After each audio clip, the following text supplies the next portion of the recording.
investing in property makes sense. Investing in the right property takes knowledge. Welcome to the Rewarding Property Decisions podcast. I'm Jarrod McCabe, Director of Wakeland Property Advisory. Join me for expert insights into the fundamentals, trends and opportunities to help you create long-term wealth through smart property decisions. Hi everyone and welcome to episode 75 of the Rewarding Property Decisions podcast. Now there's an old line used very regularly in Melbourne that research is not just a suburb. Now, we've spoken a lot on this podcast about preparation, patience and research being a huge part of any property transaction.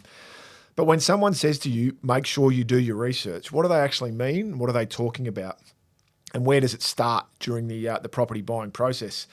Now, obviously, for anyone, buying a property is a massive decision. It doesn't matter whether it's your first home or perhaps whether it's your fifth or sixth investment property. It's a big decision to make. And where do you actually start in terms of determining that process? And it's not typically at the search bar on realestate.com or Domain, depending upon your preference. So I thought today we could go over some of the research steps and things that you should do before going down the buying process and what things should involve. And from my perspective, I think the biggest thing and the first thing that you should really look into is the finance side of things. And that's to sit down with a mortgage broker or a financial planner, and really that will depend on the type of property, so home or investment.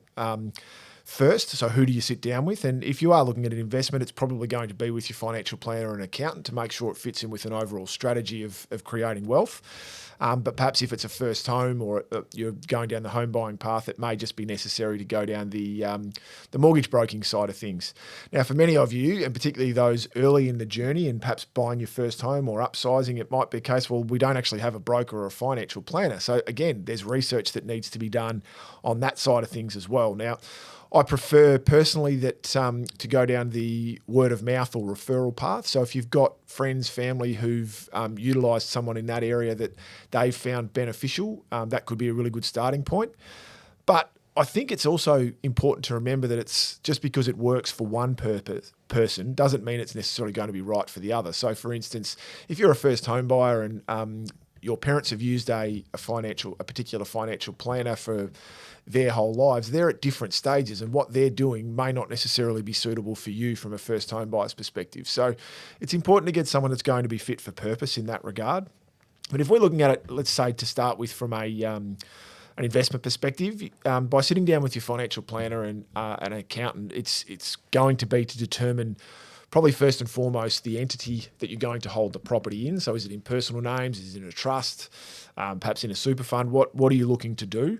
And then they'll factor in a number of elements that they'll need to be research done on. And that's things like, what are the negative gearing benefits going to be? We're not just looking at the mortgage repayments, we're looking at the rental income and how that's going to affect you on a tax side of things.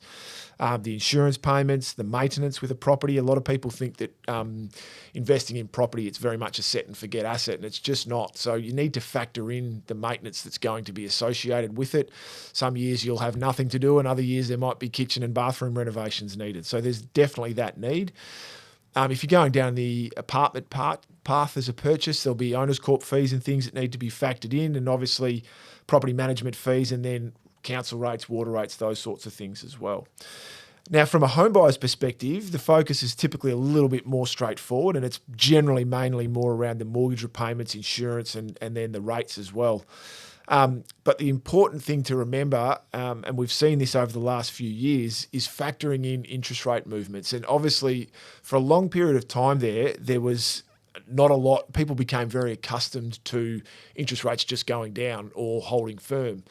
And so people got a little bit comfortable with that. And then over the last couple of years where we've seen interest rates start to rise and rise consistently, they've had a really significant impact, and it's meant that for some people that they haven't been able to hold on to properties any longer because that movement hasn't been factored in when doing the planning prior to purchase. So I think that's a really important aspect and something that you need to factor in. And getting that right around the finances will then assist you down the track to determine the type of property, the location, condition of purchase when you get to that point. but it may also indicate that perhaps it's not the right time to buy property. The broker or financial planner may suggest to you that this is really where you need to be considering buying. And if that doesn't mean that you can get the type of property that you're really looking for, so perhaps a high growth asset or the type of property from a first home or an upgrade perspective, then maybe you shouldn't be buying. And that's really important as well, to get the understanding as to whether it is the right time to be buying that property at the moment. The second step is looking at, before you're jumping in, is to make sure that you've got a team of service providers around you and ready to move when you need them to. There's all sorts of assistance that's available to buyers, and what you really need to determine is what you're going to require during that buying process. So if you've got all of that organised and you're ready to go, and they are ready to go at your disposal, then you'll put yourself in a position to be able to act fairly quickly, and that will be required in certain situations. So some of these service providers that you may like to consider. Now, the first one I'm going to mention, and I'll do this very quickly, is obviously a property advisor or buyer's advocate. Now, I'm not going to go into huge amounts of detail here. This podcast is not here to be a sales service for us and to be self-serving. But obviously I believe strongly in the value that can be added by a good advocate and property advisor. So that's certainly something that many people would and should consider as part of their process, and they need to engage someone early on so that they can understand how that service will work. Moving on, a solicitor or a conveyancer is really important, and you need to have someone that's an expert in property contracts, and that you also need to understand whether they're ready to review a contract at fairly short notice. So you need to be able to pick up the phone to them and say, right, I've got something, just had the contract come in. Are you able to review that for me fairly quickly? And then further to that, are you able to turn it around and get me the feedback fairly quickly so that I can then act on anything that perhaps is in that contract that needs to be amended or attended to so that we can move fairly quickly in terms of buying. The other thing to investigate there is some conveyancers and solicitors will review contracts free of charge with the understanding that they will then do the conveyancing once you do purchase, but others might charge a small fee. So you want to know what you're going to be in for as part of that process. And then understand who is going to be at your disposal at a later date if something does go wrong. So if there's some form of legal issue, are you just working with a conveyancer, or are there going to be solicitors and lawyers that are going to be able to assist if something doesn't go to plan?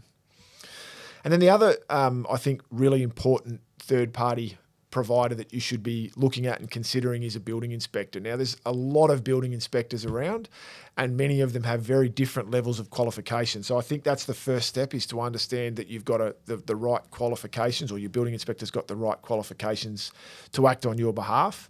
And then you want to make sure that they've got the expertise in the property type that you're considering as well. So, for instance, if you are focusing more on period type homes, you want someone that understands period homes and understands that they're not going to be a brand new modern house, and that there are going to be nuances about them that need to be accepted if you're going to buy a period home. So, for instance, they're quite often set a lot lower to the ground, clearance isn't as good, and there can be issues with ventilation and things underfloor. So making sure that someone understands that and that they're comfortable with that, or comfortable with advising you on that as well. Again, similar to the solicitor and conveyancer, that they're ready to go at short notice, so that you can pick up the phone and that they'll be able to get out to the property within a couple of days to inspect it, to make sure that you've then got, and then obviously get the report back to you so that you've got time to review that and then make a decision as to whether there's any issues that you think could prevent you from buying the property, or perhaps factor in costs that might need to be carried out on the property if you are successful in purchasing it. Now, other questions to ask the building inspector are: do they cover the area that you're looking in, and do they understand that market? And the reason for that is, for instance, some areas around Melbourne are more susceptible to termites than others, and so do they know what to look for, and are they experts in that area to know what to consider?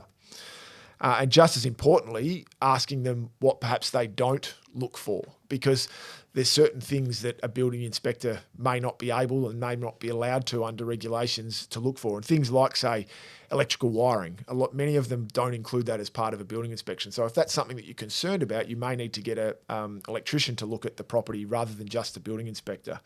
Swimming pools are another good one. They'll quite often look at the fencing and make sure that that's compliant, but the actual pool itself, they're not necessarily qualified to talk about the quality of construction, whether there's leaks or issues around that side of it as well. So once you're comfortable that you've got your service providers ready to go, then we're ready to start looking at the searching or buying process. Now, I think personally it's more important to then understand the buying process. And people might think, well, I'm jumping a step ahead when we haven't even found a property. But there's a reason to understand the differing buying processes, is so that once you do start searching, you could come up with the right property within the first week or two. And if you don't understand how the buying process works, you could then have to take time to understand and research that as well. So it's really important to understand what's going to happen during that buying process. Are you going to do it yourself? Are you going to engage a professional? Are you going to get a family member or a friend to help you? And then looking at the different methods of sale, given the locations that you're looking in, what types of sale processes are there. So is it most common that that's going to be an auction? And therefore, do you understand how an auction works? In certain states, that things differ considerably. In some areas, you might need to register to bid. In others, you can, particularly in Victoria, you can just turn up on the day and certainly start bidding. So it's generally worth attending a few auctions, getting a feel for them, understand how they'll work, what does the auctioneer do, and they all do things differently, but there's generally a pretty consistent theme as to how the auction process will follow through. And you might want to do some reading up and listen to some podcasts and things. That will certainly help to understand what's involved with an auction, and then whether or not you want to bid yourself or whether you want to take the emotion out and have someone who's done it before act on your behalf. And then the other alternate buying method is obviously a private sale. So you want to understand that all agencies will do this differently in some form or another. So you want to make sure that every time you attempt to buy a property through a private sale, you get a very clear instruction from the agent, what are the rules of engagement. So researching how that will work. Is it a highest and best scenario? Will you get a second crack at putting an offer forward so that you can put a strategy in place as to how you're going to buy that property? So I think that's really important, to get a clear understanding of the buying process so that you feel comfortable once you do identify a property, what's going to be involved. Which then brings us to that fourth step, which is obviously the property research. So now that you've got yourself prepared, you're ready to go, it's time to start researching the property that you would like to buy. I think the first thing to consider is, what is my objective here? What am I looking to achieve? Am I trying to buy an investment property, or am I trying to buy a home? And what am I trying to get out of that purchase? So if we're looking at an investment, are we focusing more on a growth type asset, or are we focusing more on a yield driven asset?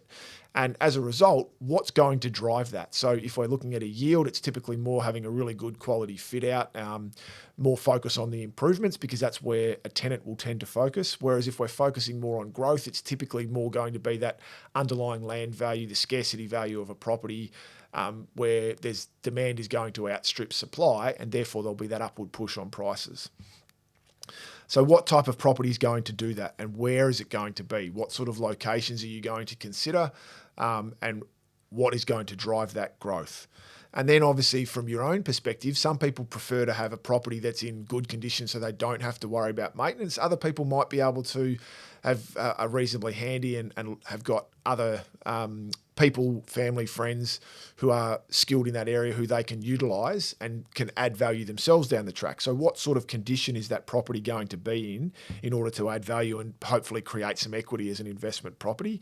And what style of property is really going to be important to you? So they're the considerations when you're looking at it from an investment point of view. Now, if you're looking at it more from a home perspective, it's very much about what's important to you. But I think one of the key things to look at here is what stage of your property journey you're on. So if you're a first home buyer, chances are you're not going to buy your dream home right up front. It's going to be probably a stepping stone within your property journey. So it doesn't necessarily need to be perfect. It might need to be something that you can build equity in so that you can continue to step up the ladder. But if it is an upgrade and you're at a different stage of life, perhaps young kids, family, there's different considerations to make, and you perhaps don't want to be buying something that you're then going to outgrow at a different stage. So you need to make sure that there's room to move into that. Now, whether that's within the improvements or whether that's with the ability to add to those improvements so that you can stay in that property for a longer period of time and grow into it, so to speak.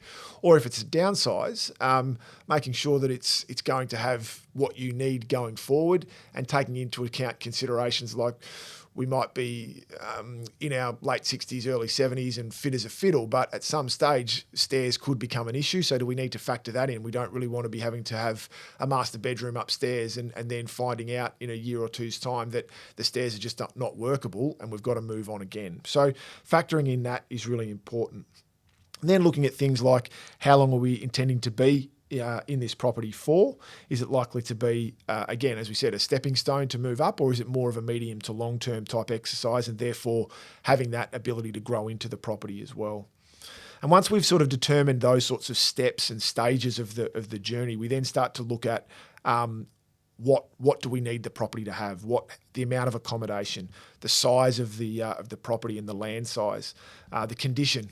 Do we want something that we can add value and improve and put our own touches to, or we prefer to just be able to move in and comfortably live?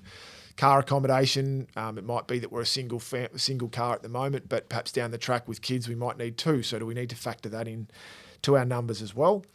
And then we look at the types of property. So if depending upon the location, what's more important? Is it to be in a certain spot and have the right access to services, or is it to be an apartment or a townhouse in order to get into that location? So looking at the type of property and what is driving you in that area is really, really important as well. And then it's from a location perspective, it's taking into account the considerations around what's important to you. So it might be that it's, a young couple, but having kids or have already got kids. What schools are in the area? Is it just primary schools, or are we going to be here longer term and therefore not just primary, but where are the secondary schools that we would consider? Public transport, is that important to us at this point in time? Parks, recreation reserves, proximity to family and friends, all these sorts of things need to be considered when you start to do your research. Now, once you have identified this type of property, it's then time to start your market coverage. So it's all well and good, and initially you definitely need to start with the real estate websites, whichever your preferred platform is. And that will start the process of getting you out and focusing on certain properties. But it's just as important to engage with agents. If you want to have access to off-market or pre-market opportunities, you do need to engage and get your name out there, so to speak, so that agents realise that you are genuine, you are serious. And there's a balancing act here, because you don't want to give too much away in terms of showing your hand, particularly around price. But if you don't give them some form of insight into what you're looking for and a rough guide on budget, then you're not going to get these inside runnings and you're not going to get this information. And having conversations with agents can disclose a lot around the levels of interest that they've got on different properties and what else they might have coming up, which can be very beneficial to you as a buyer in terms of getting inside information and that type of thing, which I think can be invaluable as a buyer. So there's obviously a lot to consider there. We've spoken about a lot, given you a lot to do, but I think important things to really take away, and they're probably a pretty consistent message, is to take your time and be prepared. It's the old scout motto of making sure that you are prepared for what might be coming up. And so when the right property does present itself, you've done your homework and you feel comfortable with the process. I think the other important thing to do is to seek advice where you feel uncomfortable. There's a lot of services around these days around property buying that you can seek advice from and do your homework, or engage others that will do the homework for you. But you need to do that research because that'll get you to the starting line, but then you've got to be prepared to do it from there. So a lot to take in, but hopefully you found that helpful. So thanks for joining me for episode 75 of the Rewarding Property Decisions podcast. As always, feel free to share the podcast far and wide with friends, family, colleagues, and anyone else who may have an interest in property. And if you'd like further information on how to make rewarding property decisions, please visit our website, wakeland.com.au, and we wish you all the best with your property decisions.